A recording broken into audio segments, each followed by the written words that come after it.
طاعة الله.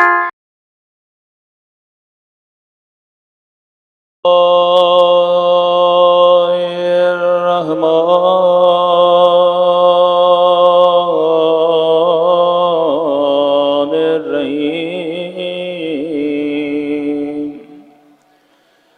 الحمد لله رب العالمين الحمد لله كما هو أهله الصلاة والسلام على سيد المرسلين وخاتم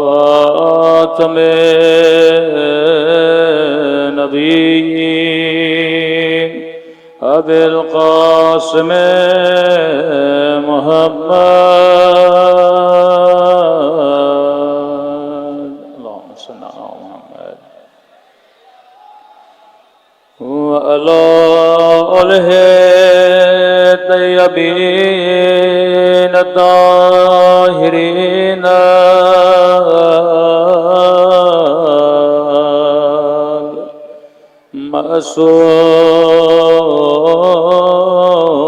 معصومین. سب مل کے شب دعا ہے مولا کے ظہور کی دعا. اللہم کل ولیک حجت ابن الحسن صلواتک علیہ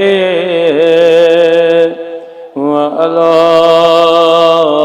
آبائه فی هذه الساعة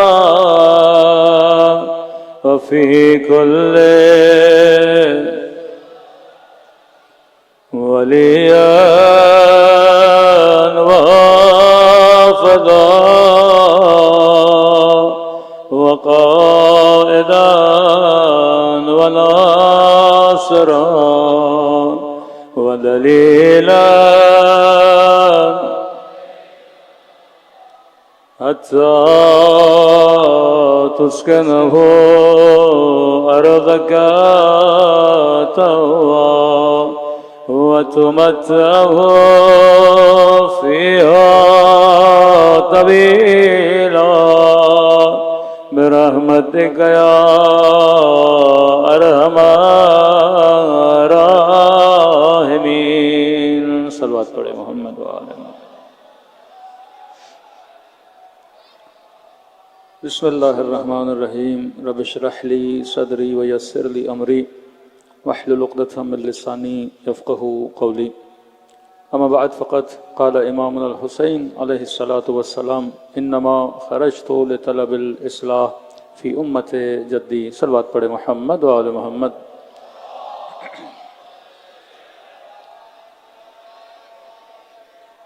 دعا ہے پروردگار عالم ہم سب کی عبادتوں کو اپنی بارگاہ میں قبول فرمائے. آواز تھوڑی بڑھا دیجیے گا. اور جس مقصد خلقت کو لے کر فرش عزا ابا عبداللہ الحسین پہ آئے خدا ان مقاصد میں بھی ہم سب کو کامیابیاں کامرانیاں نصیب فرما دیں. آج کیونکہ آخری مجلس ہے اور شب عاشور بھی ہے. شب عاشور شب دعا بھی ہے. ایک انسان 70 سال بغیر گناہ کے اللہ کی اطاعت میں زندگی گزارے. یہ 70 سال ایک طرف. قرآن کہتا ہے کہ لیلۃ القدر خیر من الف شہر. قدر کی ایک رات دوسری طرف ہے. اسی طرح آپ کی پوری زندگی ایک طرف، شب عاشور ایک طرف. اس رات میں زیادہ سے زیادہ تر کوشش کریں کہ انسان نیند نہ کرے، بلکہ اس رات کو اللہ کے راز و نیاز میں اور اس طرح سے عبادت کرے جس طرح امام حسین نے اسی رات کی مہلت مانگی تھی کہ مجھے ایک رات کی مہلت دی جائے میں تسبیح پروردگار عالم میں مشغول رہنا چاہتا ہوں۔ لشکر اشقیاء کہتے ہیں کہ خیام حسینی سے تسبیح خدا کی آواز ایسے آ رہی تھی جیسے شہد کی مکھیاں اپنے چھتے پہ آوازیں کرتی ہیں۔ پوری پوری رات اللہ کی تسبیح میں مشغول رہے۔ اب یہ ابا عبداللہ الحسین جن کی وجہ سے ہم آج یہاں جمع ہیں، جن کے نام پہ دنیا کا کوئی ایسا ملک نہیں جہاں شیعہ رہتا ہو لیکن عزا امام حسین کو نہ منائے، جہاں پہ جلوس نہ نکالا جائے، جہاں پہ گریہ نہ کیا جائے۔ علماء ایک مثال دیتے ہیں، اگر کوئی امیر آدمی آپ کو اپنے گھر میں دعوت دے تو سفرے پہ کھانا لگانے سے پہلے اس کے مخلفات کو رکھا جاتا ہے، جس کو ہم اسٹارٹر بولتے ہیں۔ اب اگر کوئی اسٹارٹر رکھے لیکن کھانا نہ لائے تو آپ کہیں گے دعوت تو دی لیکن جناب نے ہمیں کھانا نہیں کھلایا، جبکہ وہ چیزیں پڑی تھیں، آپ کھا رہے تھے، وہ سیلڈ آپ کھا رہے تھے، لیکن اصل کھانا اس نے آپ کو سرو نہیں کروایا۔ کہتے فرش عزا امام حسین پہ آتے ہو، کئی چیزیں یہاں اسٹارٹر ہیں، آپ گریہ کرتے ہو، آپ فرش پہ آتے ہو، آپ کالا لباس پہنتے ہو، آپ ماتم امام حسین کرتے ہو، لیکن اصل مقصد ابا عبداللہ کیا ہے کہ میں گریہ کر کے تو گیا لیکن امام کے مقصد کو پورا کیا کہ نہیں، میں ماتم کر کے تو گیا لیکن امام کے مقصد کو پورا کیا کہ نہیں۔ کئی ایسے جوان جو صبح زنجیر زنی بھی کرتے ہیں لیکن اگر پھر نماز سے غافل رہ جائیں، اس کا مطلب میں عزا امام حسین کو منا رہا ہوں پر مقصد ابا عبداللہ الحسین سے کیا ہو رہا ہوں، دور ہو رہا ہوں۔ کوئی خاتون مجلس امام حسین میں آئے لیکن اس کے سر کے بال نظر آئیں، یہ عزا امام حسین میں تو آ رہی ہے لیکن یہ سوچے میں مقصد امام حسین کو پورا کر رہی ہوں کہ نہیں۔ کہ کل میں نے کہا، امام حسین فرماتے ہیں ان یزیدیوں نے اللہ کی حدود کو پامال کیا، مجھے یہ دیکھنا ہے میں حدود الہی کا خیال رکھتا ہوں کہ نہیں، میں حلال خدا کا خیال رکھتا ہوں کہ نہیں، میں حرام سے پرہیز کرتا ہوں کہ نہیں۔ اگر یہ چیز پوری ہو گئی، اب کہا یہ جو آنسو اس کی آنکھ سے بہتا ہے، اس آنسوؤں کی خریدار جناب سیدہ فاطمہ الزہرا بن جاتی ہیں۔ ورنہ ہندو بھی امام حسین پہ روتے ہیں، ایک شیعہ بھی امام حسین پہ روتا ہے، ان دونوں کے آنسو میں فرق کیا ہے؟ ایک آنسو صرف ایموشنل آنسو ہیں کہ کوئی انسان سینسٹیو، کوئی انسان دردناک منظر بھی دیکھ لے اس کی آنکھ سے آنسو نکل آتا ہے، تو کہاں ایک ہندو کا آنسو اور کہاں ایک اثنا عشری شیعہ کا آنسو۔ ہاں اس کا بھی اجر ہے لیکن ایک شیعہ جب روتا ہے، ان دونوں میں بڑا فرق ہے، کیونکہ یہ صحیح العقیدہ ہو کر امام حسین پہ رو رہا ہے، وہ غلط العقیدہ ہو کر امام حسین پہ رو رہا ہے۔ تبھی کا کبھی خوشی کا آنسو، غم کا آنسو، شوق کا آنسو، ندامت کا آنسو، توبہ کا آنسو، غم کا آنسو، معرفت کا آنسو، بصیرت کا آنسو، ہر آنسو کی اللہ نے کیا رکھی ہے؟ قیمت رکھی ہے۔ اسی طرح جب آپ جھولا اٹھاتے ہیں، آپ تابوت اٹھاتے ہیں، جو 12 امام کا ماننے والا ہے، اس کے تابوت اٹھانے کا اجر، اس کے نظر دینے کا اجر اور ہے۔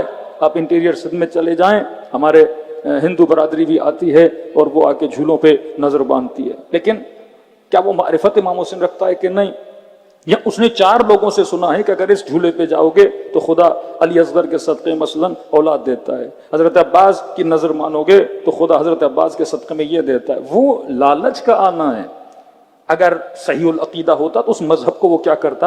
ایکسیپٹ کرتا۔ اب ایک معجزہ کیا جاتا ہے تاکہ اس کے وجود کے اندر ایک چنگاری جلائی جائے، تاکہ یہ سوچے اور غور و فکر کرے، کم از کم اس کرامت اور معجزے کے ذریعے سے مکتب اہل بیت میں آ جائے۔ اب یہاں پہ ایک شیعہ جوان جب جھولا اٹھاتا ہے، اس کا اجر اور ہے، کیونکہ اس کے دل میں لالچ نہیں ہے کہ میں نظر تو کر رہا ہوں، اب اگر اہل بیت دیں گے پھر بھی ہم اہل بیت کو مانیں گے، اہل بیت نہیں دیں گے پھر بھی ہم اہل بیت کو مانیں گے۔ ہم اہل بیت کو ماننے کے لیے کسی معجزے کے محتاج نہیں ہیں، ہم انبیاء کو ماننے کے لیے کسی کرامت کے محتاج نہیں ہیں۔ اگر عقل ایک چیز کو ثابت کر رہی ہے، ہم اس چیز کو ایکسیپٹ کر لیتے ہیں۔ تبھی میں نے کئی بار آغا امینی کا واقعہ سنایا کہ فرماتے ہیں اتنے دنوں سے امیر المؤمنین کے حرم میں جا رہا ہوں لیکن حاجت قبول نہیں ہو رہی۔ وہیں پہ ایک عرب کا بدو، ان پڑھ آدمی حرم امیر المؤمنین میں آتا ہے، وضو نہیں کیا، ادب نہیں، اذن دخول نہیں پڑھا، اور اس کے ہاتھ میں ایک پیرالائز بچہ ہے، اس نے امیر المؤمنین کی زری کے سامنے رکھا اور کہا یا ابا الغوث، اے فریاد رس، میرے بچے کو شفا دے، شفا دو گے تو ٹھیک، لیکن علی اگر تم نے شفا نہیں دی میں پھر تمہارے حرم میں نہیں آؤں گا۔ اگر میں نہیں کہتے میں سوچ رہا تھا میں عالم، میں مصنف، میں کتابیں لکھنے والا، میں حوض نجف میں تعلیم حاصل کرنے والا، میں با ادب ہو کے با وضو ہو کے امیر المومنین کے حرم میں آیا ہوں، 10 دن سے آ رہا ہوں، مجھے حاجت نہیں مل رہی۔ اور یہ عجیب بندہ ہے، کہتا ہے ایک لمحے میں آیا ہے اور امیر المومنین سے کچھ لے کے جانا چاہتا ہے، کہتا ہے یہ سوچا ہی تھا۔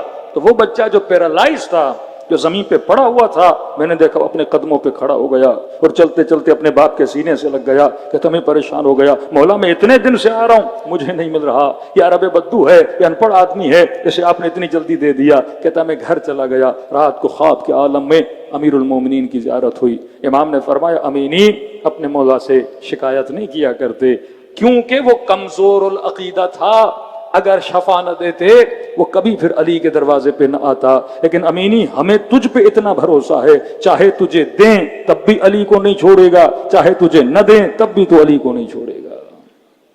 یہ لالچ کا مکتب، یاد لالچ کی وجہ سے اہل بیت کے پاس نہیں آتے۔ ہاں خدا اگر کسی کے صدقے میں کچھ دے رہا ہے وہ الگ بات ہے، اگر خدا اہل بیت کے صدقے میں عطا کرتا ہے، لیکن عقیدے کی مضبوطی تو فرمایا کہ یہ مکتب بنا ہی اس لیے کیونکہ یہاں تفریق ہے۔ تفریق کس چیز کی ہے؟ اگر صاحب معرفت بنو گے تو فرمایا پھر خدا تمہیں کیا دیتا ہے؟ اجر دیتا ہے۔ یہ رات دعا کی رات ہے، یہ رات عبادت کی رات ہے۔ موضوع رہا کہ عاشورہ اور اصلاح معاشرہ۔ مقصد ابا عبداللہ تب پورا ہوگا جب ہم معاشرے کی اصلاح کریں گے۔ اب اصلاح کا ٹاپک اتنا بڑا ہے 10 دنوں میں گنجائش نہیں ہے۔ معصوم فرماتے ہیں سفرے پہ بیٹھتے ہو کھانے کی اصلاح، کاروبار کرتے ہو بزنس کی اصلاح، لباس پہنتے ہو کپڑے کی اصلاح، نگاہ ڈالتے ہو نگاہوں کی اصلاح، کلام کرتے ہو کلام کیسا کرنا چاہیے اس کی اصلاح، کانوں سے آوازیں سنتے ہو کون سی آوازیں سننی چاہیے اس کی اصلاح، معاشرے میں دوست بنانا ہے کس کو دوست بناؤ اس فکر کی اصلاح، لوگوں کے لیے سوچتے کس طرح ہو تمہارا طرز فکر کیا ہے اس کی اصلاح۔ اب یہ چیزیں ہم اپنی جیب سے نہیں نکالتے، ایون آپ معصومین کی دعائیں پڑھیں، آج کچھ دعائیں میں نے نکالی ہیں کیونکہ شب دعا ہے۔ معصوم فرماتے جب دعا بھی کرو تو دعا میں بھی معصوم لفظ اصلاح کو استعمال کرتے۔ پہلی دعا اللہم اصلح لی دینی، اے خدا میرے دین کے اندر میری اصلاح فرما۔ آج مسئلہ بدعقیدتیوں کا ہے، آج کئی قومیں کئی لوگوں کو غالیت کی طرف، کچھ لوگ نصیریت کی طرف، کچھ لوگ شرک کی طرف لے کر جا رہے ہیں۔ مولا فرماتے دعا کیا کرو اللہم اصلح لی دینی، یہ ممبر ہے جو تمہارے عقیدوں کی اصلاح کرے گا، یہ ممبر ہے جو تمہارے فکر کی اصلاح کرے گا۔ چھوٹی چھوٹی عمر کے ذاکر پنجاب میں آ جاتے ہیں ممبروں پہ، کبھی کوئی حضرت جبرائیل کی توہین کر رہا ہوتا ہے۔ اللہ نے قرآن میں علی الاعلان لعنت بھیجی ہے کہ جبرائیل کے دشمن پہ لعنت، اے محمد تیرے دشمن پہ لعنت۔ یہ اللہ کا واحد ملک ہے جس کا نام لے کے خدا کہے، لیکن آج ممبر پہ آ کے ہم سمجھتے ہیں کہ امیر المؤمنین کی فضیلت یہ ہے کہ اگلے بندے کو گھٹایا جائے۔ بھئی فضائل امیر المؤمنین کلام امیر المؤمنین میں سب سے بڑا معجزہ اہل بیت علیہ الصلوۃ والسلام کا انسان سازی ہے کہ یہ علی ہیں جو سلمان بناتے ہیں، یہ علی ہیں جو ابو ذر بناتے ہیں، یہ حسین ہیں جو حبیب ابن مظاہر بناتے ہیں، یہ حسین ہیں جو ہور بناتے ہیں، یہ جعفر صادق ہیں جو جابر ابن حیان بناتے ہیں، یہ اہل بیت علیہ الصلوۃ والسلام ہیں جو ابو حمزہ سمالی جیسی شخصیات کو کائنات۔ یہ کم معجزہ ہے کہ اس مکتب نے خمینی دیا، یہ کم معجزہ ہے کہ اس مکتب نے حسینی دیا، یہ کم معجزہ ہے کہ اس مکتب نے سید علی خامنئی دیا، یہ کم معجزہ اس مکتب نے سید حسن نصر اللہ دیا۔ یہ اس مکتب کا کم، یہ معجزہ اہل بیت علیہ الصلوۃ والسلام ہے کہ ایسے ایسے بڑی بڑی شخصیات انہوں نے دنیا، انسان سازی انبیاء کا کام تھا، بلڈنگ سازی نہیں، انسان بنانا، ایسے انسان بنانا کہ ایک انسان پورے معاشرے کو اصلاح کی طرف لے جائے، ریولیوشن کو قائم کر دے، ایک زکزکی 12 ملین لوگوں کو شیعہ بنا دے، یہ اصلاح معاشرہ، یہ اہل بیت کا کمال تھا، یہ معجزہ اہل بیت علیہ الصلوۃ والسلام ہے۔ لیکن کیونکہ ہم ایک محدود چٹکلے بازی میں پڑ جائیں اور لوگوں کے عقیدوں کو خراب کر دیں، چھوٹی چھوٹی باتوں پہ لوگ لڑ پڑتے ہیں۔ ابھی بتا رہے مولانا صرف اس لفظ پہ کہ مولا علی کی 13 رجب کو ولادت، اب اسی بحث ولادت ہے، آمد ہے، ظہور ہے، اب کوئی ولادت کہے تو ظہور والے کہتے ہیں آپ غلط کہہ رہے ہیں۔ لفظوں میں پڑھ کے اب دکھایا ہی جائے کہ بھائی ہم کیوں کہ اہل بیت کا ادب کرتے ہیں۔ اگر آپ نے ولادت بولا تو بے ادبی ہے۔ ہمیشہ میں نے فکر کس چیز سے لینی ہے؟ اہل بیت علیہ الصلوۃ والسلام سے۔ پہلی بات، آپ جو لفظ استعمال کرتے ہو وہ روایت میں ہے، وہ قرآن میں ہے۔ حضرت عیسیٰ کیا کہہ رہے ہیں؟ یوم ولدت، جس دن میں پیدا ہوا۔ امیر المؤمنین کی روایات میں لفظ ولادت ہے، اس میں کون سی توہین ہے؟ ہاں اہل بیت یہ فرماتے ہیں ہماری ولادت تمہاری طرح نہیں ہے، فرمایا کہ کبھی بھی ہماری کیفیت ولادت میں گفتگو نہ کیا کرو، سختی سے اہل بیت علیہ السلام نے منع کیا ہے۔ کئی ایسی چیزیں ہیں جس سے تمہارا لینا دینا نہیں ہے، تمہارا لینا دینا اس ہے کہ امیر المؤمنین تجھے کیا دیا۔ اس بحث میں پڑھو گے کہیں نہیں پہنچو گے، نہ دین کا مسئلہ ہے نہ ایمان کا مسئلہ ہے، ایسی فضول بحثیں جس میں انسان کا دین، عقیدہ، ایمان کیا ہو جائے؟ تباہ ہو جائے۔ لوگ رسول خدا کے پاس آتے تھے، یا رسول اللہ حضرت موسیٰ کی مثلا نانی کا نام کیا تھا؟ بھائی اس کا نام جان کے آپ کے دین میں اضافہ ہونا ہے۔ حضرت موسیٰ نے جو اژدہا بنایا تھا جس لکڑی سے، اور جو اژدہا بنا تھا وہ نر تھا یا مادہ تھا؟ بھائی اس سے آپ کے دین کا، ایمان کا کوئی لینا دینا ہے کہ نہیں ہے؟ اصل جس چیز سے تمہاری آخرت بنے گی وہ عمل ہے۔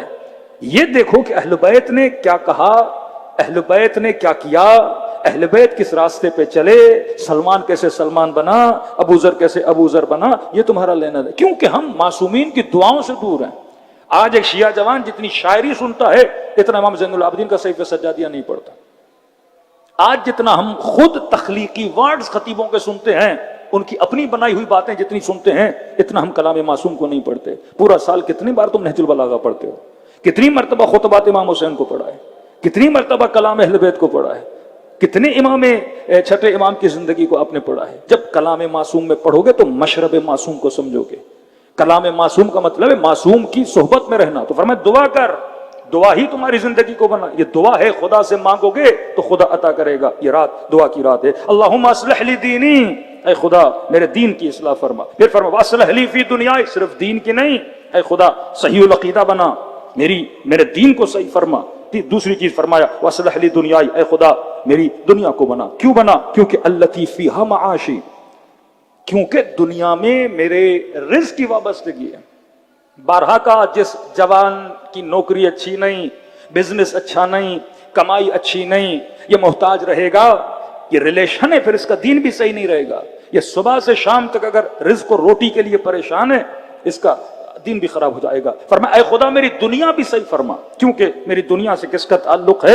میرے معاش کا تعلق ہے۔ ربنا آتنا فی الدنیا حسنہ وفی الآخرۃ حسنہ، یہ کمال قرآن ہے۔ جتنی مرتبہ قرآن میں لفظ آخرت اتنی مرتبہ لفظ دنیا آیا، مطلب تم نے ایکول ہو کے چلانا ہے۔ مومن کی دنیا بھی اچھی ہونی چاہیے، مومن کی آخرت بھی اچھی ہونی چاہیے۔ یہ الگ ٹاپک ہے۔ نظام دجال کیا ہے؟ وہ صرف کہتا ہے دنیا بنا۔ نظام امام زمانہ کیا ہے؟ دنیا بھی بنا، آخرت بھی بنا۔ نظام دجال میں جب فیصلے کیے جاتے ہیں، ایک آنکھ کے فیصلے ہوتے ہیں، صرف مد نظر دنیا ہوتی ہے۔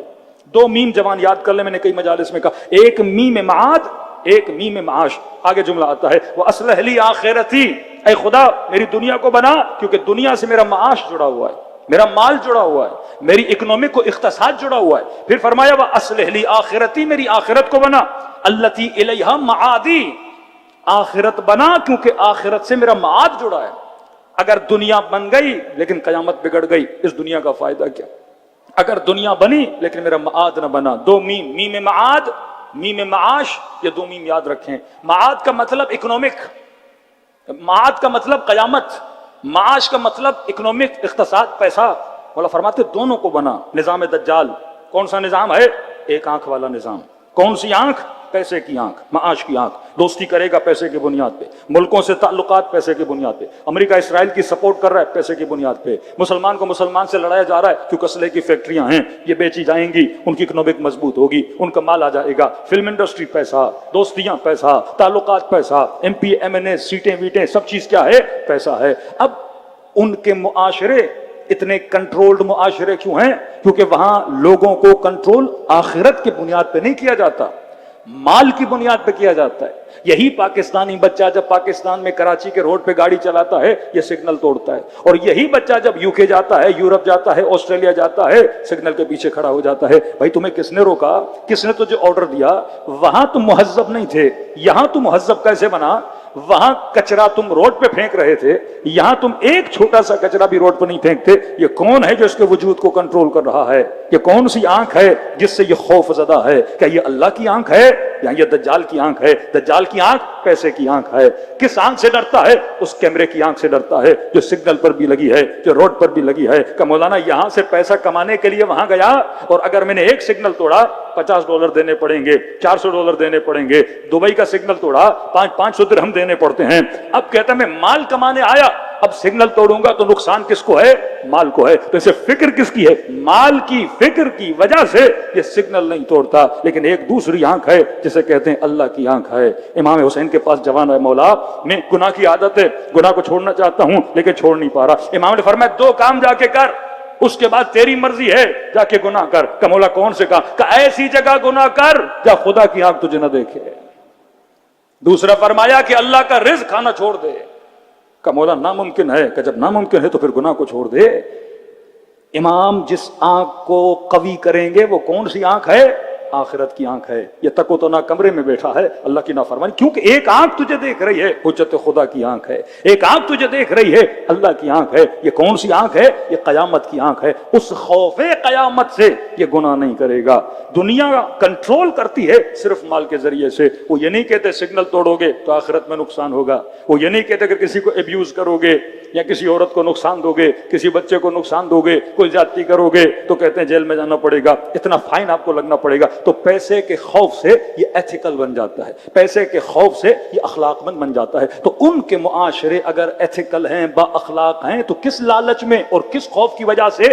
پیسے کے خوف کی وجہ سے. لیکن آؤ کربلا کے میدان میں، آؤ 40 کے دنوں میں یہ موقف، یہ لوگوں کی خدمت. یہاں لالچ پیسے کی لالچ نہیں ہے، یہاں ایک آنکھ ہے جس کی وجہ سے خدمت کی جا رہی ہے، اور وہ آنکھ حسین ابن علی کی آنکھ ہے، وہ امام زمانہ کی آنکھ ہے. کیونکہ میرا مولا دیکھ رہا ہے میں اچھا بنوں گا، کیونکہ میرا خدا دیکھ رہا ہے میں اچھا بنوں گا. تو فرمایا دونوں چیزیں جوانوں کے اندر ہونی چاہیے. اللہم اصلح لی دنیائی، میری دنیا کی اصلاح فرما کیونکہ دنیا میں ریلیٹڈ ہے میرا معاش. اللہم اصلح لی آخرتی، میری آخرت کی اصلاح فرما کیونکہ آخرت سے ریلیٹڈ ہے کیا؟ اے خدا میری قیامت. پھر دعا فرمایا رب اصلح، امام باقر فرماتے رب اصلح فی نفسی، اے خدا میرے نفس کی اصلاح فرما. اصلاح نفس، کربلا اصلاح نفس کا نام ہے. ہر بنا کیونکہ ہر نے اپنے نفس کی اصلاح کی. زہیر بنا کیونکہ اپنے نفس کی اصلاح کی. بِأَنَّهَا أَهَمُّ الْأَنفُسِ، کیونکہ کائنات کے سب سے اہم ترین نفوس میں سے اگر کوئی نفس خدا نے بنایا ہے اہم، وہ یہ نفس ہے. فرما اس کی اصلاح فرما. پھر فرماتے ہیں وَأَصْلِحْ لِي أَهْلَ بَيْتِي وَأَصْلِحْ لِي ذُرِّيَّتِي. پانچویں امام، اے خدا میری ذریت، میری نسل کی اصلاح فرما. کیوں؟ فَإِنَّهُمْ عَضُدِي، کیونکہ یہ میرے بازو ہیں. ایک انسان کے پاس مال ہو، دولت ہو، پیسہ ہو، بڑا گھر ہو، بڑی گاڑی ہو، لیکن اگر اس کے بازو شل ہوں تو اس گاڑی کا کیا فائدہ؟ فرمایا نسل عضد کی مانند ہے. اللہ تمہیں سب دے لیکن بیٹا تیرا شرابی بن جائے، اللہ تمہیں سب دے لیکن بیٹی تمہاری فسق و فجور میں پڑ جائے. تو کہا کہ اے خدا میری نسل کی بھی اصلاح فرما کیونکہ فإنہم عضدی، یہ تمہارے بازو ہیں. امام حسین ساری مصیبتیں جھیل رہے ہیں لیکن ایک خوشی ہے کہ خدا نے اکبر جیسا بیٹا دیا ہے، خدا نے قاسم جیسے بھتیجے دیے ہیں، خدا نے عباس جیسا بھائی دیا ہے. حسین ان بازوؤں پہ فخر کر رہے ہیں اور دشمن کی کوشش ہے کہ حسین کے بازوؤں کو کاٹا جائے. پھر فرمائے وَأَصْلِحْ لِي أَهْلَ بَيْتِي، اے خدا صرف میری ذریت نہیں جو میری نسل سے اس کی اصلاح فرما، نہیں میرے جتنے گھر والے ہیں، میرے جتنے فیملی ممبرز ہیں، اے خدا ان کی بھی اصلاح فرما. کیوں؟ فَإِنَّهُمْ لَحْمِي وَدَمِي، کیونکہ یہ میرا گوشت ہیں، کیونکہ یہ میرا خون ہے، ان کی اصلاح فرما. فرمایا وَأَصْلِحْ لِي جَمَاعَةَ أَخُوَتِي، اے خدا جتنے میرے مسلمان بھائی بہن ہیں، اہل بیت نے کسی کو نہیں بھولنے دیا دعا میں، بچوں کے لیے، خاندان کے لیے، نفس کے لیے، دنیا کے لیے، آخرت کے لیے. پھر فرمایا جماعت اخوتی، اے خدا یہ جو میرے مومن بھائی ہیں، یہ جو میرے شیعہ بھائی ہیں، یہ جو میرے مسلمان بھائی ہیں، ان کی بھی کیا فرما؟ اصلاح فرما. فرمایا فإن صلاحهم صلاحی، کیونکہ اگر ان کی اصلاح ہوئی تو ان کی اصلاح سے کسے فائدہ ہے؟ مجھے فائدہ ہے. اگر میرے معاشرے میں کوئی شرابی گھوم رہا ہے تو اس کا نقصان مجھے ہے. کہ مولانا مجمع میں موبائل چوری ہو گیا تو ایک چور اگر تمہارے بیچ آ جائے تو نقصان کس کا کرتا ہے؟ وہ تمہارا کرتا ہے. تو فرمایا اگر اس کی صلاح ہو گئی تو اس میں کس کی صلاح ہے؟ تمہاری صلاح ہے. دعا کی رات ہے، مختصر 3 مشورے اہل بیت علیہ السلام کے. مولا فرماتا ہے جوان 2 چیزوں کی قدر جان، رسول خدا کا قول ہے. فرمایا 2 چیزیں جانے کے بعد اسی قدر ہوتی ہے، العافیہ والشباب، ایک صحت، دوسرا جوانی. فرمایا یہ 2 چیزیں جب اللہ تم سے چھینتا ہے، آج بوڑھوں سے پوچھئے جوانی کی قدر کیا ہے، آج ہاسپٹل میں بیماروں سے پوچھئے صحت کی قدر کیا ہے. اللہ نے جوان بھی بنایا ہے، اللہ نے صحت بھی دی ہے. یہ وہ عمر ہے جس عمر میں انسان نیکی کرے گا. اسی عمر میں عادت بری اپنے اندر ایڈاپٹ کرنا بھی آسان ہے اور بری عادت کو نکالنا بھی آسان ہے. جس طرح چھوٹا پودا ہوتا ہے، اس پودے کو اگر اکھاڑو تو زمین سے نکل آتا ہے، لیکن اگر 40 سال 45 سال کا درخت ہو جائے اس کو جڑ سے اکھاڑ نہیں سکتے، اس کو کاٹنا پڑتا ہے۔ تو جوانی وہ زندگی ہے جس میں تم بڑی آسانی سے بدل سکتے۔ رسول فرماتے جب میں نے اسلام کا اعلان کیا تو سب سے زیادہ جس نے رسولوں کی مدد کی تھی وہ جوان تھے، سب سے زیادہ جس رسول کی مخالفت کی تھی وہ بوڑھے تھے۔ اب کوئی بھی اچھی تحریک اور تنظیم چلانا چاہیں، بوڑھے حضرات مخالفت کرنا لگتے ہیں، بھائی ہماری پرانی سنتیں، ہماری پرانی عادتیں، ہمارے پرانے رسم و رواج کے خلاف آپ جا رہے ہیں۔ لیکن جوان کے اندر یہ جذبہ ہوتا ہے، نئی کریٹیوٹی پیدا کرے، معاشرے کے اندر اچھی سنت کو پیدا کرے۔ تو فرمایا دو چیزوں کی قدر جانو۔ اب کا مولا ہم کیا کریں؟ شب عاشور ہے، اگر اندر بری عادت ہے، اپنے وجود کی اصلاح کرنا چاہیں، 4 اہل بیت اس وقت مشورے دیتے ہیں۔ فرماتے پہلی چیز تشخیص مرض، پہلے بیماری کی تشخیص دے کہ تیرے وجود کے اندر مسئلہ کیا ہے۔ اگر کوئی ڈاکٹر بیماری کو ڈائیگنوز نہ کر پائے اور اس کے بعد دوائی دے، وہ دوائی تجھے فائدہ نہیں دے گی اور نقصان دے گی۔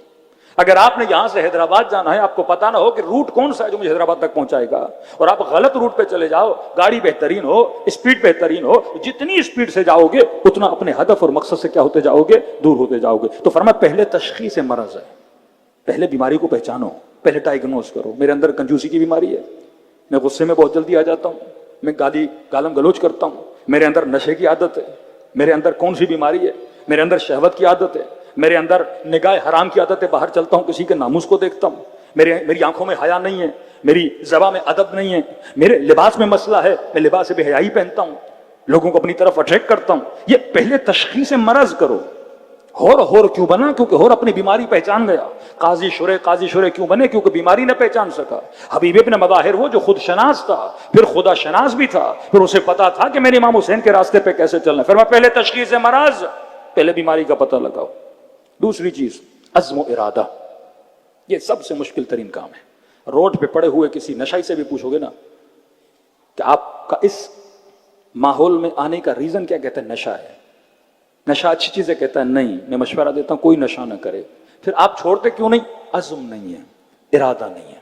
انسان کو پتا ہوتا ہے میں غلط راستے پہ چل رہا ہوں، پر عزم و ارادہ نہیں کر پاتا۔ کربلا عزم کا نام ہے، کربلا ارادے کا نام ہے۔ اور کو پتا چلا، بیٹے کو کہا علی ابن اور کہ میرے بیٹے ان الدنیا راحلہ، دنیا کی زندگی گزرنے والی زندگی ہے، اور دنیا کی زینتیں زائلہ، بہت جلدی ختم ہونے والی لذتیں ہیں، لیکن آخرت باقی ہے، ہمیشہ باقی رہنے والی ہے۔ کہ میرے لال اب مجھے بتاؤ میں کس چیز کی طرف جاؤں جو زائل بھی ہے، جو راحل بھی ہے، یا اس چیز کی طرف جاؤں جو باقی ہے؟ تو بابا عقل کا تقاضا ہے، ہمیں سفر بقا پہ جانا چاہیے، کیونکہ تشخیص دی اس نے، پہچانا، عزم ارادہ کیا۔ لشکر یزید بھی یہ سمجھ رہا تھا کہ اور امام حسین پہ اٹیک کرنے کے لیے جا رہے ہیں، لیکن وہ تو بعد میں پتا چلا یہ اور امام حسین کے ساتھ مل چکا ہے، اور پھر لشکر یزید کے مقابلے میں آ کے کھڑا ہو گیا۔ تو فرمایا پہلی چیز تشخیص مرض، دوسری چیز عزم و ارادہ۔ جب تک عزم نہیں، جب تک ارادہ نہیں۔ چھٹے امام جعفر صادق علیہ الصلوۃ والسلام،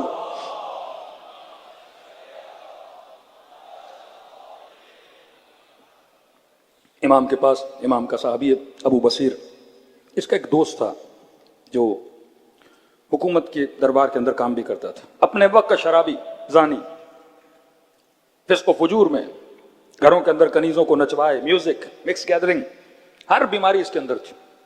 ابو بصیر اسے روز سمجھاتے تھے گناہ چھوڑ دے، دنیا گزرنے والی چیز ہے۔ کہتے تھے ابو بصیر اب زندگی اتنے سال گناہوں میں گزری، اب کیا معافی مانگنا، اب پتہ نہیں خدا معاف بھی کرے گا کہ نہیں، اب چھوڑ دوں پتہ نہیں جنت میں بھی جاؤں گا کہ نہیں۔ ہاں کیوں بارہا کہ اگر تیرے گناہ درخت کے پتوں سے زیادہ ہوں، ریت کے ذروں سے زیادہ ہوں، بس خلوص ہونا چاہیے، خدا ایک لمحے میں ہر کو بخش دیتا ہے، تو آپ کو کیا نہیں بخش سکتا؟ ابو بصیر کہتے سمجھا کر تھک گیا، لیکن یہ سمجھتا نہیں تھا۔ کہ ایک دن میں امام جعفر کی خدمت میں جا رہا تھا، میں نے کہا ابو بصیر، امام کی خدمت تھا گنہگار لیکن عاشق اہل بیت ہے، اس کو یقین تھا کہ یہ جنتی ہیں، اس کو یقین تھا اگر یہ کسی کی ضمانت اٹھا لیں وہ بندہ جنتی بن جاتا ہے۔ کہاں جا رہے ہو؟ کہ امام جعفر صادق خدمت میں۔ کہ دیکھو اگر تمہارا مولا مجھے کوئی راہ دکھا دے تو میں شاید چھوڑ دوں۔ کہا ٹھیک ہے، میں تو یہی چاہتا ہوں کہ آپ نیک بن جاؤ۔ کہتے چھٹے امام کی خدمت میں گیا، عرض کی مولا میرا دوست ہے، دل کا اچھا ہے، لیکن گناہوں میں پڑا ہوا ہے، آلودہ ہے، بری دوستیوں پڑا ہوا ہے، برے ماحول میں، رزق حرام کے اندر پڑا ہوا ہے، فسق و فجور میں۔ ساری باتیں امام نے سنی۔ ہم سے کیا چاہتے ہو؟ کہ مولا کہہ رہا اگر تمہارا مولا مجھے کوئی راہ دکھائے میں سب کو چھوڑنے کے لیے تیار ہوں۔ چھٹے امام نے فرمایا جا کے اپنے دوست کو کہو کہ میں جعفر صادق اسے اس کی جنت کی ضمانت دیتا ہوں، میں لکھ کے دیتا ہوں کہ قیامت کے دن ہم اس کی شفاعت کریں گے، جنت جائے گا۔ لیکن شرط ہے کہ جتنا حرام سے کمایا ہے اللہ کی راہ میں دے، جتنا ظلم کیا ظلم کرنا بند کر دے، گناہ کرنا بند کر دے۔ کہ میں ضامن ہوں جعفر صادق، یہ خوشی کے عالم میں بصیر دوڑا دوڑا آیا کہ بھائی بشارت دے رہا ہوں۔ کہ کیا؟ کہ جعفر صادق نے جنت کی پریشان ہوا، سلمان کو بشارت ملی تھی، شب عاشور اصحاب حسین کو 2 انگلیوں کے درمیان امام حسین نے جنت دکھائی تھی۔ کہ واللہ یہ کہہ رہے ہیں، کہاں مولا کہہ رہے ہیں کہ میں ضمانت دیتا ہوں، ہم تجھے گارنٹی دیتے ہیں، کوئی عام عالم نہیں، فرزند اہل بیت ضمانت دے رہے ہیں، سمجھ گیا جنت پکی ہے، کہ سودا گھاٹے کا سودا نہیں ہے۔ شرط کیا ہے؟ کہ شرط یہ جتنا حرام کا کمایا ہے اللہ کی راہ میں دے دو۔ کہ ٹھیک ہے۔ کہتے کئی مہینے گزرے، ابو بصیر کو پتا چلا بندہ بڑا تنگ دست ہو گیا ہے۔ کہتا ملنے گیا، دروازے پہ دستک دی، کیا ماجرا ہے؟ اتنا پیسے والا بندہ، پورا شہر اس کے پیچھے۔ کہ دروازے پہ دستک دی، اس نے دروازہ کھولا، وہ سنے کہ اندر آنے دے، کہ وہ اندر نہیں آنے دے سکتا۔ کہ کیوں؟ کہ میرے بدن پہ لباس نہیں ہے۔ کہ کیا مطلب؟ کہ جتنا تھا حرام کا میں نے اللہ کی راہ میں دے دیا، ایک لباس بچا ہے جسے پہنتا ہوں، ابھی میلا ہو گیا، دھویا ہے، سکھانے کے لیے رکھا ہے، بدن پہ دوسرا لباس نہیں ہے۔ ابو بصیر کہتا ہے میری آنکھوں میں آنسو بھرا ہے، دوڑا دوڑا کہ آپ نے گھر سے لباس لیا اور اسے لباس دیا۔ کچھ وقت کے بعد بیمار ہوا، دنیا سے چلا گیا۔ کہتے اب جب چھٹے امام سے ملنے گیا، امام اٹھے اور میرا استقبال کیا کہ ابو بصیر جو وعدہ تیرے دوست سے کیا تھا وہ جعفر صادق نے وعدہ پورا کر دیا، ہم نے اسے جنت کی طرف روانہ کر دیا۔ عزم و ارادہ، جب تک عزم نہیں، جب تک ارادہ نہیں، انسان گناہ کو ترک نہیں کر سکتا۔ کئی جوان اہل بیت علیہ الصلوۃ والسلام کے پاس آتے تھے، اسی طرح اہل بیت ان کے وجود میں کس چیز کو پیدا کرتے تھے؟ عزم و ارادہ۔ تیسری چیز ہے دعا، تشخیص مرض، عزم و ارادہ، دعا۔ آج کی دعا کی رات ہے کہ خدا اگر تیرا فضل و کرم نہ ہو میں فرش عذاب پہ نہ ہوتا، اگر تیرا فضل و کرم نہ ہوتا میں حسینی نہ ہوتا، اگر تیرا فضل و کرم نہ ہوتا میرے دل میں علی اور آل علی کی محبت نہ ہوتی۔ یہ کس کا فضل و کرم ہے؟ یہ پروردگار عالم کا۔ لولا فضل اللہ، اگر خدا کا فضل نہ ہوتا۔ فرمایا تیسری چیز دعا ہے، چوتھی چیز عادت، چوتھی چیز عمل اور تکرار عمل۔ اگر کوئی بری عادت ہے اس کو چھوڑنے کے لیے عمل کرنا ضروری ہے، اور عمل ریپیٹڈلی جب کرو گے تو وہ خدا تمہارے وجود میں لائے گا۔ آغائے بروجردی ٹیکنیکس ہوتی ہیں کسی بری عادت کو نکالنے کے لیے، کہتے ہیں آپ بروجردی کے لیے مشہور فقہا فرماتے ہیں ان کو غصہ بہت آتا تھا، کہتے ہیں میں نے نظر کی اب اگر غصہ کروں گا تو 1 سال میں روزے رکھوں گا۔ کہتے ہیں اتنی سخت نظر کی اپنے نفس کے لیے، اس کے بعد میں نے روزہ نہیں رکھا۔ ایک جوان آیا کسی مولانا کے پاس، مولانا صبح کی نماز پڑھنا تو چاہتا ہوں، اٹھ نہیں پاتا۔ بھائی کیوں؟ الارم رکھو۔ کہ الارم بھی رکھتا ہوں لیکن اٹھتا ہوں پھر بند کر دیتا ہوں، پھر سو جاتا ہوں۔ کرتے کیا ہو؟ کہ ٹیکسی چلاتا ہوں۔ کتنا کماتے ہو؟ دن میں 4-5 ہزار کماتا ہوں۔ کہ ایک نظر کرو، زیادہ لمبی نہیں کرنا، نقصان میں نہ پڑ جاؤ، کہ 1 ہفتے کے لیے نظر کرو۔ نظر کیا کروں قبلہ؟ کہ نظر کرو کہ اگر صبح کی نماز کے لیے نہ اٹھا تو اگر دن میں 5 ہزار کماتا ہوں، مثلا 3 ہزار یا 4 ہزار اللہ کی راہ میں صدقہ دے دوں گا۔ مولانا یہ تو مشکل نظر ہے، اٹھ نہیں پاؤں گا، سارا پیسہ صدقے میں دینا پڑے گا۔ کبھی نظر کر، اگر تم نے اپنے اندر کوئی اچھی عادت پیدا کرنی ہے تو عزم ارادہ پلس میں کچھ کرنا پڑتا ہے۔ کہتا میں نے ارادہ کیا، 2-3 دن کے بعد ہاں بھائی کیا حال ہے، نماز پڑھتے ہو؟ کہ وہ پہلے دن سے ہی پڑھ رہا ہوں۔ کہ کیسے؟ کہ مولانا آپ نے نظر کروائی، پہلی رات تو مجھے نیند ہی نہیں آئی کہ سو جاؤں گا تو مجھے 4-5 ہزار دینے پڑیں گے۔ اب اتنا خوف میرے اندر پیدا ہو گیا پیسے کی وجہ سے، معاش کی وجہ سے، میں نے اپنے معاد کو بچا لیا۔ یہ ٹیکنیکس آف اہل البیت والسلام ہے کہ کبھی کبھی اپنے نفس کو سزا بھی دیا کرو۔ روزہ صرف یہ نہیں کہ معصوم کی ولادتیں رکھ لوں، معصوم کی شہادتیں رکھ لوں، کبھی کبھی روزہ اپنے نفس کو سزا دینے کے لیے۔ آیت اللہ العظمہ دستغیب کے پاس ایک شخص ہے، مولانا مجھے میرا ویٹ بڑھتا جا رہا ہے، وزن بڑھتا جا رہا ہے، کیا کروں؟ اب ظاہر وزن اس لیے بڑھتا ہے انسان زیادہ کھاتا ہے، تو انہوں نے کہا ایک کام کرو، جب سفرے پہ بیٹھو کھانا کھاؤ، 1 لقمہ جب منہ میں ڈالو 1 سورہ انا انزلنا پڑھا کرو۔ اب کا پہلے میں اصلاً میں 1 منٹ میں 6 لقمے کھا جاتا تھا، اب قبلہ کے کہنے پہ 1 ہی لقمے پہ 1 انا انزلنا پڑھنا تھا، تو اس سے میری صحت بھی اچھی ہو گئی اور ہر انا انزلنا کے عوض میں پروردگار عالم نے مجھے اجر بھی دینا شروع کر دیا۔ تو عبادت کے ساتھ عبادت، دنیا کے ساتھ دنیا۔ تو انسان اپنا عزم، انسان اپنا حوصلہ، انسان اپنا ارادہ مضبوط کرتا ہے تو فرمایا تب جا کے اپنی اصلاح کر پاتا۔ آج معاشرے میں مسئلہ اصلاح کا مسئلہ ہے، معاشرہ سدھر گیا، ایک سوسائٹی بن جاتی ہے۔ کیوں شیعہ سب سے الگ ہیں؟ کیونکہ اہل بیت نے آپ کے مزاجوں کو بدل دیا ہے۔ اب یہ مزاج اگر مزاج حسینی بن جائے، اگر اس کے اندر ایثار کا جذبہ آئے. دوسری چیز آغا نراقی فرماتے اگر بری عادت ہے تو اس کا ضد انجام دو. ضد مطلب اس کے اگینسٹ کرو. کوئی بندہ کنجوس ہے تو کہا 5-6 دن 7-8 دن اپنے گھر میں دعوتیں دینا شروع کر دو, تو کنجوسی کیا ہو جائے گی؟ فوراً ختم ہو جائے گی. سخی بننا بڑا آسان ہو جائے گا تمہارے لیے. جو عادت تمہارے اندر ہے اس کے اگینسٹ جو عادت ہے اس کو کرنا شروع کر دو. اور کتنا پیارا جملہ آغا نراقی کا فرماتا ہے جوان اے بزرگ, دنیا کی کوئی ایسی لذت نہیں جس کی انتہا نجاست نہ ہو. پانی پیو انتہا نجاست ہے, کھانا کھاؤ انتہا نجاست ہے, لذت نکاح لو انتہا نجاست ہے. کہ اپنے آپ سے پوچھ ایسی لذت کے عاشق کیوں بنتے ہو جس کی انتہا نجاست ہے؟ حسین تجھے فرش عزا پہ بلاتے ہیں اور ایسی لذتوں کے عاشق بناتے ہیں جس کی ابتدا بھی نور ہے, جس کی انتہا بھی نور ہے. صلوات پڑھے محمد و آل محمد.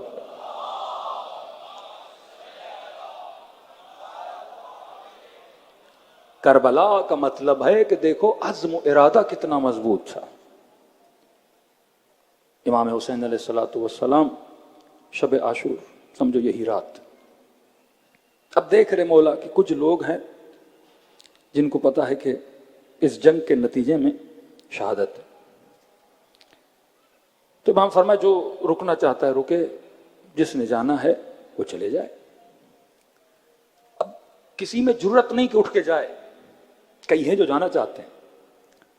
تو تاریخ لکھتی ہے کچھ لوگ اپنی داڑھی کے بال دانتوں میں چبا رہے تھے, کچھ اپنا سر کھجلا رہے تھے. اب کریں تو کیا کریں؟ امام حسین سمجھ گئے کہ شرم کی وجہ سے یہ بندہ جا نہیں پا رہا. امام حسین نے دیا بجھا دیا کہ میں نے بیعت اٹھا لی, جس نے جانا ہے چلا جائے. کہتے 5-5 ہو کے 10-10 ہو کے جس نے جانا تھا اٹھ کے چلے گئے. پھر امام نے دیا جلایا, کچھ اصحاب بچے.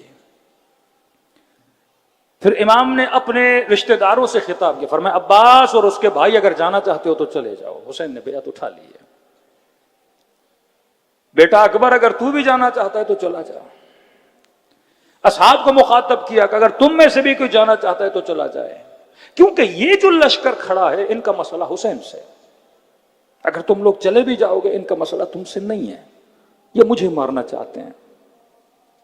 اور یاد رکھو یہاں رکو گے تو موت ہے, شہادت ہے. یہاں جناب بریر نے کچھ الفاظ کہے جو تاریخ نے سنہری کر کے لکھے. فرمایا مولا کیسی باتیں کر رہے ہیں, اگر مجھے قتل کر دیا جائے اربن اربا, پھر تلواروں سے میرے بدن کے ٹکڑے ٹکڑے کر دیے جائے, پھر مجھے جلا کے راکھ بنا کے ہوا میں اڑا دیا جائے, مولا پھر اگر مجھے پیدا کیا جائے کہا جائے حسین کا ساتھ دو گے کہ نہیں, مولا پھر اسی طرح آپ پہ قربان ہونا چاہوں گا, چاہے یہ معاملہ 70 مرتبہ ریپیٹ ہوتا رہے, مولا میں آپ کو چھوڑنے کے لیے تیار نہیں ہوں. پھر امام حسین نے اپنی 2 انگلیوں کے درمیان کو جنت دکھائی کہ دیکھو آخرت میں تمہارا مقام کیا ہے. شب عاشور کچھ سپاہی تھے جو خیموں کی نگرانی کرتے تھے, کوئی یزیدی آ نہ جائے. یہ شخص کہتا ہے مجھے کوئی سایہ نظر آیا, ایک صحابی امام حسین کا. کہتا ہے میں نے سائے کا پیچھا کیا, جب آگے بڑھا تو کوئی اور نہیں, ابا عبداللہ تھے, امام حسین تھے. آہستہ آہستہ مولا کے پیچھے جاتے. امام نے آگے سے آواز دی کیوں میرا پیچھا کر رہے ہو؟ کہ مولا پیچھا نہیں کر رہا, میں نے سایہ دیکھا, میں آپ کی حفاظت میں چل رہا ہوں, دشمن حملہ نہ کرے. امام نے صحابی کو کہا ذرا آگے تو آگے آیا, اس کے ہاتھ کو تھاما. کہتے بڑے پیار سے حسین نے میرے ہاتھ میں اپنا ہاتھ ڈالا اور چلتے رہے چلتے رہے. مجھے کہا کہ اس رات چاند پورا تھا اور اس چاند نے صحرائے کربلا میں اپنی روشنی کو ڈالا ہوا تھا. امام نے کہا وہ پہاڑیاں نظر آ رہی ہیں؟ میں نے کہا جی مولا. فرمایا اس پہاڑی کے پیچھے ایک بھی یزیدی سپاہی نہیں ہے, تمہارے بچے ہیں, جوان ہو. میں حسین رضا خوشی سے کہہ رہا ہوں اگر جانا چاہتے ہو چلے جاؤ, میں تجھے روکوں گا نہیں, اور پیچھے کوئی سپاہی بھی نہیں. کہتا میں رو پڑا. میں نے کہا مولا بار بار ایسی باتیں کیوں کر رہے ہیں؟ نفسی لک الفدا, مولا ہم اپنی جانیں آپ پہ قربان کرنے آئے, ہم جب تک زندہ ہیں مولا یہ ہو نہیں سکتا آپ کو چھوڑ کے جائیں. پھر کہتے امام حسین پلٹے باتیں کرتے کرتے, مجھے کہا مجھے ذرا بہن کے خیمے میں کام ہے, آپ آگے جائیے. کہتے مولا حسین مجھ سے جدا ہوئے اپنی بہن کے خیمے میں گئے. اب میں چلتا جا رہا تھا تو بی بی زینب نے ایک جملہ کہا, وہ میں نے سن لیا. جیسے امام حسین خیمے میں گئے تو بہن بھائی سے ملی اور کہا کہ حسین تجھے اپنے اصحاب پہ بھروسہ تو ہے؟ کل ایسا نہ ہو کہ یہ چھوڑ کے چلے جائیں. اس وقت امام حسین نے فرمایا بہن زینب اللہ نے جیسے صحابی مجھے دیے ایسے کسی کو نہیں دیے. کہتے یہ صحابی جیسے اس نے سنا اس کی آنکھوں سے آنسو بہ سیدھا حبیب ابن مطہر کے خیمے میں گیا. حبیب نے کہا اتنا مرجھائے ہوئے کیوں؟ کہا حبیب علی کی بیٹی کو ہم پہ بھروسہ نہیں ہے. اپنے بھائی کو کہہ رہے کہیں ایسے نہ ہو یہ چھوڑ کے چلے جائیں. جناب حبیب نے آواز دی جون، زہیر، بریر جمع ہو جاؤ. حضرت عباس حبیب کیا مسئلہ ہے؟ کہ مولا یہ ہم اصحاب کا مسئلہ ہے، بس آپ سے درخواست ہے، ہم علی کی بیٹی کے خیمے کے سامنے آ کے جمع ہونا چاہتے ہیں. سارے کے سارے آئے، سیدہ زینب کے خیمے کے سامنے جمع ہو گئے اور آواز دے کر کہا آقا زادی جب تک ہم زندہ ہیں حسین کے بدن پہ آنچ بھی آنے نہیں دیں گے.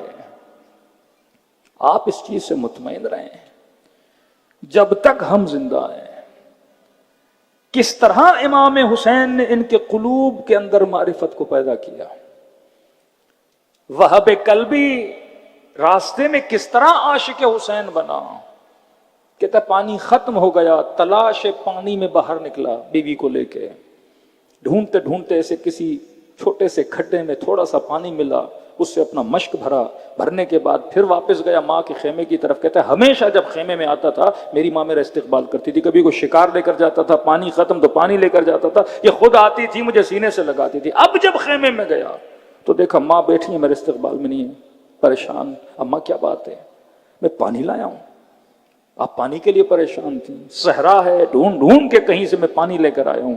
ماں نے کہا لال میرے قریب تو آگے بڑھا. دیکھا زارو قطار رو رہی ہے. اماں رو کیوں رہی ہو؟ کہ ذرا اٹھ تو صحیح. اٹھایا، خیمے کے پیچھے لے گئی. کیا دیکھا؟ پانی کا چشمہ جاری تھا. اماں یہاں پانی نہیں، پانی کہاں سے آیا؟ کہ میرے لال یہاں سے قافلہ گزرا، ایک نورانی شخص آیا، خیمے کے در سے آواز دی وہب کی ماں ذرا خیمے کے در پہ تو آ. کہ جیسے در پہ آئی، چہرہ نورانی جیسے عیسیٰ میرے سامنے کھڑا ہو. کہا کیا پریشانی ہے؟ میں نے کہا رہ گزر، پانی نہیں ہے، ہم بڑے پیاسے ہیں. کہا مجھے خیمے کے باہر لے گئے، ایک ٹھوکر ماری اور چشمہ جاری ہو گیا. میں نے کہا نبی ہیں؟ کہا نہیں، آخری نبی کا نواسا حسین ابن علی. اور اس کی مولا میں ہوں تو فقیر، لیکن آپ نے اتنا کمال کر دیا، چشمہ جاری کر دیا، میں اپنے خیمے میں آپ کو دعوت دینا چاہتی ہوں. کہا نہیں، ہمیں بہت جلدی، ہم نے جلدی جانا ہے. کہا مخدرات سے مل لوں؟ امام نے کہا مل لو. پوچھتے پوچھتے کہ کون ہے یہاں؟ اس بزرگوار کی کوئی بڑی رشتہ دار. کہا یہ خیمہ ان کی بہن کا ہے، آپ ان سے جا کے ملیں. کہتی ہیں بیٹا خیمے کا پردہ ہٹایا. میں نے زندگی میں مریم سنی لیکن آج میں نے مریم کو دیکھا. اس طرح سے اپنے کردار سے، اپنی رفتار سے انہوں نے اتنی اصلاح کی کہ جب اس کی ماں کی طرف اس کے بیٹے کا سر کاٹ کے پھینکا جاتا ہے، یہ وہی جملے کہتی ہے جو سیدہ زینب نے کہے تھے. پھر اپنے بیٹے کا سر اٹھا کے یزیدی فوج کی طرف واپس پلٹ کے پھینک دیے. کہتی ہے میں ان کی ماننے والی ہوں جو اللہ کی راہ میں ایک بار دے دے واپس دوبارہ لیتے نہیں ہیں. یہ وہ مکتب ہے جو بڑی بڑی شخصیات کو پیدا کرتا ہے. اس مکتب کی فکر ہے اور اس مکتب میں تبھی چل پاؤ گے جب اپنی اصلاح کرو گے. آج سخت ضرورت ہے عقیدے کی اصلاح کی. آج سخت ضرورت ہے. میں عزا تو کر رہا ہوں لیکن عزا امام حسین علیہ الصلوۃ والسلام کبھی کوئی ایسا کام نہ کروں جو خلاف شریعت ہو، خلاف فقہ ہو. پنجاب میں بہت ساری بدعتیں، خرافات جنم لے چکی ہیں اور پہلے سے تھیں. اب کوشش کی جا رہی وہ آہستہ آہستہ کراچی میں یہاں کے جوان کے اندر بھی لائی جائیں تاکہ یہ مکتبی جوان نہ بنے، صرف رسمی شیعہ باقی رہ جائے. امام حسین ہمیں کھوکھلی رسومات سے نکال کر عقل کا پابند بناتے ہیں. دلوں کو کربلا کی طرف روانہ کریں. سلام کریں ان ہستیوں پہ جنہوں نے اپنا سب کچھ راہ خدا میں قربان کر دیا. فرمایا آج کی رات ہے، اگر خلوص دل سے سلام کرو اور معرفت کے ساتھ آنسو بہائے جائیں، پروردگار عالم انسان کے گناہ کتنے بھی ہوں وہ اہل بیت کے صدقے میں معاف فرماتا ہے. چھٹے ماں فرماتا بھی تو رویا نہیں تو رونا چاہتا ہے. فرمایا تم سب کے سروں کے پیچھے میری دادی زہرا کھڑی ہو جاتی ہے، دعا کے لیے ہاتھوں کو بلند کرتے ہیں، خدا یہ میرے حسین کا زادار ہے. آج کی رات جس ماں کی گود میں بچہ ہے کل نہیں ہوگا. آج کی رات جس 4 سالہ بچی کے سر پہ باپ کا سایہ ہے کل نہیں ہوگا. آج کی رات جس کے پاس قاسم ہے کل نہیں ہوگا. آج کی رات جس کے سر پہ چادر ہے کل کی شام ان چادروں کو لوٹا جائے گا. آج کی رات بچیاں بڑے سکون سے سو رہی ہیں، لیکن کل کی رات سونے کے لیے کوئی زمین بھی شاید ان بچیوں کے لیے مہیا نہ ہو. خلوص دل سے غم اہل بیت کو یاد کریں. اور سب سے بڑی دعا ظہور امام زمانہ کی دعا. جن لوگوں کو اعمال کرنے IRC امام بارگاہ میں تقریباً 3:15 بجے اعمال کرائے جائیں گے. جو شرکت کرنا چاہیں آج کی رات وہاں کے شرکت کر سکتے ہیں سب مل کے. السلام علی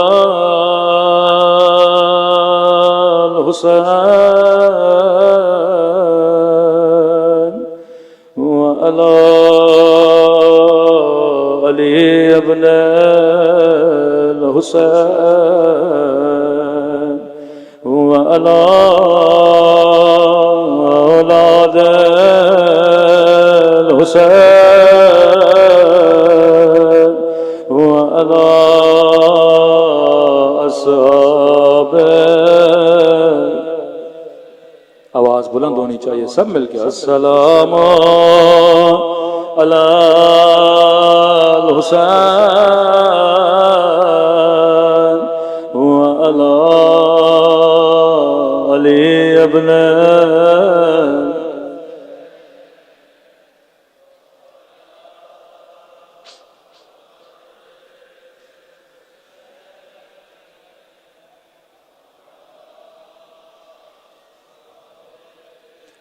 حسین. سب مل کے السلام علی حسین وعلی علی ابن الحسین وعلی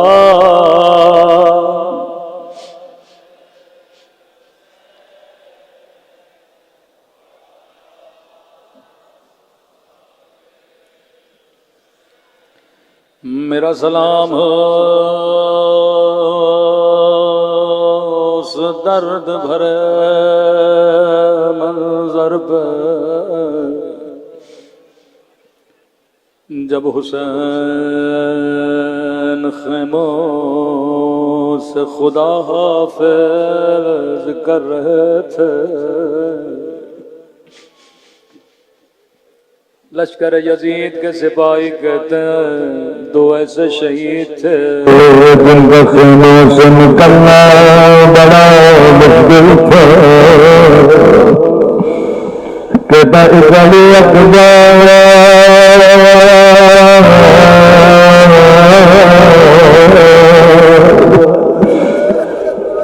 ابھی خیمے سے باہر آتے تھے کبھی ماں پکڑ کے سینہ سے لگاتے تھے کبھی بہنیں قدموں سے لپٹ جاتی. لیکن کہتا ہے دوسرا شہید بڑی دیر لگ گئی خیمے سے نکلتے سنو گے یہ شہید کون ہے یہ تیرا غریب مولا 3 دن کا پیاسا مولا لاشیں اٹھا اٹھا کر تھک جانے والا میرا مولا.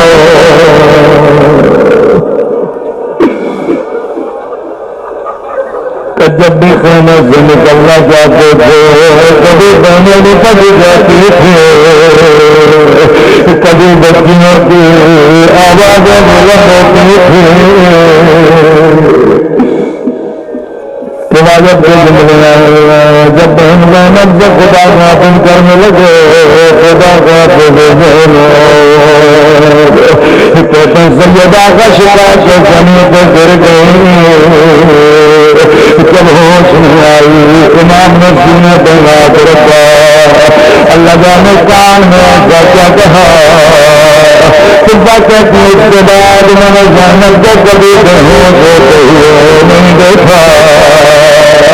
کبھی رباب کو سنا دے رہی ہے، کبھی چلتے ہوئے خیموں سے سکینہ کو سنبھال رہی ہے۔ بڑی مشکل سے میرے مولا خیمے سے باہر آئے، جناب دیکھے کبھی جنا جلدی کر مجھے میدان میں لے کر کے چند قدم نبی سواری چلی تھی، پھر سواری رک گئی۔ فرمایا کہ جناب کیا تم نے بھی میرا ساتھ چھوڑ دیا؟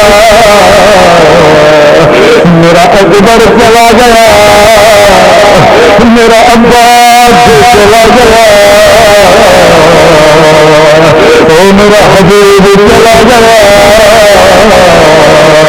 بے زبان نے اپنا سر ہلانا شروع کیا۔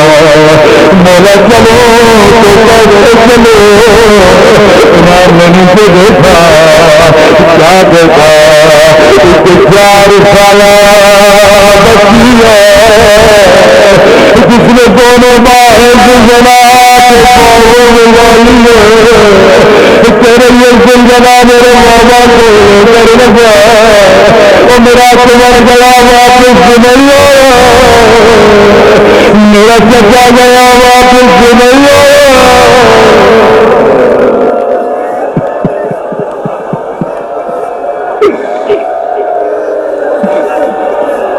اللہ کسی باپ کو یہ منظر نہ دکھائے، بیٹیاں بابا سے بڑا پیار کرتی ہیں، والدین اپنی بچیوں سے بڑا پیار کرتے، زندنا سے اترے سکینہ کو گود میں لیا، سکینہ بابا کو جانے دے، نہیں بابا میرا چچا گیا واپس نہیں ہوا، اکبر بھی یہی بول کے گیا تھا واپس نہیں آیا۔ سکینہ آخری بار بابا کے سینے پہ بھیجا، حسین خواجہ کربلا کو لوٹ گئے، اپنی بچی کو سینے پہ سلایا، بچی نے سوال کیا بابا تیرے جانے کے بعد میری قسمت میں کیا لکھا ہے؟ راوی کے بچہ میں حسین اٹھے، بچی کو سینے سے اتارا، وہ ننا سا سار کھا کے کربلا کے رکھا، سکینہ تیری قسمت میں یقین، سکینہ بابا کے بعد اماں کو تنگ نہ کرنا کہ میرے بابا کو سینے دیتے رہے۔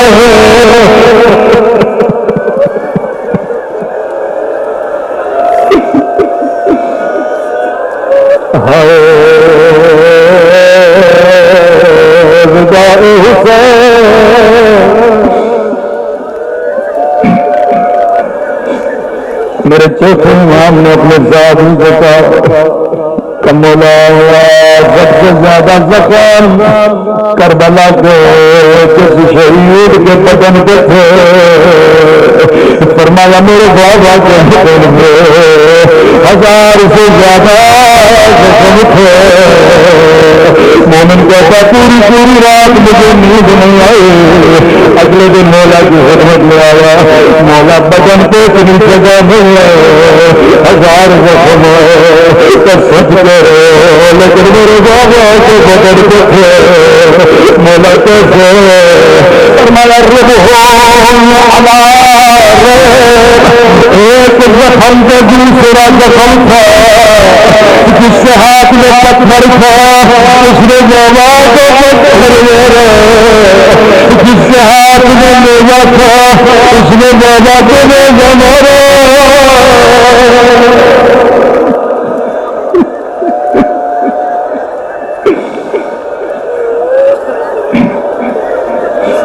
میں کیفیت کو بیان نہیں کر سکتا، لیکن اتنا کہوں گا کہ 50 سال مائی کے ساتھ رہی ہو اس زینب نے بھی مقتل میں حسین کو نہیں پہچانا بار بار کہہ رہی تھی انت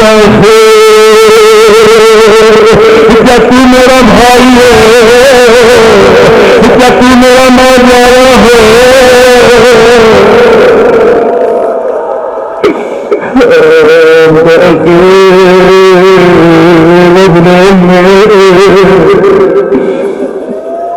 ایک روایت میں مذہب تمام زخم لگے پر ان زخموں نے حسین کے کلیجے کو اتنی تکلیف نہیں دی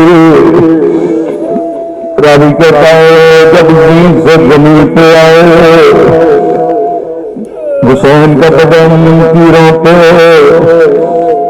کسی نے میرے چھوٹے امام سے پوچھا مولا سنا ہے آپ کے بابا کا بدن تیروں پہ تھا تو پھر آپ کے بابا نے سجدہ کیسے کیا مولا فرماتے بابا نے اپنے زخمیاتوں سے مٹی جمع کرنا شروع کی اتنی جمع کی پریشانی سجدے پہ آ گئے شیر خدا کا بیٹا حسین تک کسی میں ضرورت نہیں آگے بڑھے مولا کا گھر قلم کرے کوئی کہتا تھا نہیں ابھی زندہ ہے کوئی کہتا تھا نہیں شہید ہو گئے لیکن کون ہے جو آگے بڑھے یہاں ایک نہیں آگے بڑھا کہ اگر جاننا زندہ ہے یا شہید ہو گئے تم میں سے کوئی ایسی آواز ہے پتہ لگ جائے گا ایسی آواز جس نے میرے مولا کے چلے گئے وہی مولا کے قدم کے قریب گیا بلند آواز میں کہنے لگا دونوں کو آگ لگا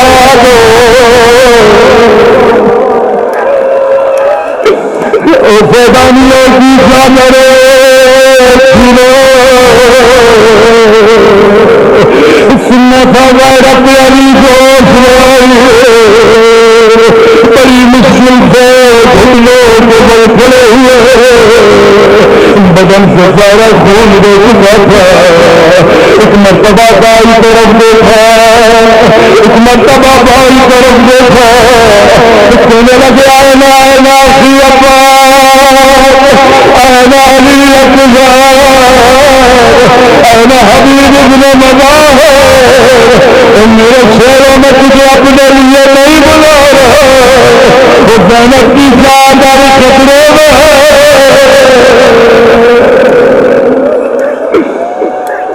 اللہ